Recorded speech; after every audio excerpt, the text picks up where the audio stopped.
BNP করেছিল নয়াপল্টনে, জামাত ইসলামী সেই সমাবেশের আয়োজন করেছিল বায়তুল মুকাররমের উত্তর গেটে। কিন্তু এর আগে বাংলাদেশকে অস্থিতিশীল করার জন্য যিনি ইতিমধ্যে পালিয়ে গেছেন, যিনি মানুষকে হত্যা করে দেওয়ার রাজনীতি শুরু, মানুষকে হত্যা করে যিনি শান্তি পান, সেই শেখ হাসিনা সেই দিন সর্বমহলে তিনি নির্দেশ জারি করেছিলেন লবি এবং বইটা নিয়ে সবাই যেন ঢাকায় আসেন। আজকে একজন সাধারণ মানুষ হিসাবে আমাদের প্রশ্ন, কিসের জন্য ঢাকা শহরে কোনো নৌকা এবং কোন ধরনের অন্য কোনো পানিতে যে যানবাহন চলে তা চলে না?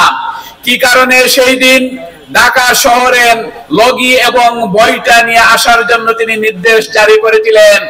এই কথা থেকে প্রমাণিত হয় সেই দিন তারা মূলত বাংলাদেশকে যারা উন্নয়নের রোড ম্যাপে যারা তুলে দিয়েছিল, যারা 5 বছর বাংলাদেশকে পরিচালনা করার পর বিশ্বের দরবারে বাংলাদেশ ইমাজিং টাইগার হিসাবে বাংলাদেশকে যারা উপস্থাপন করেছিল, মূলত তাদের অগ্রযাত্রাকে ব্যাহত করার জন্য সেদিন তাদের এই অপতৎপরতা ছিল।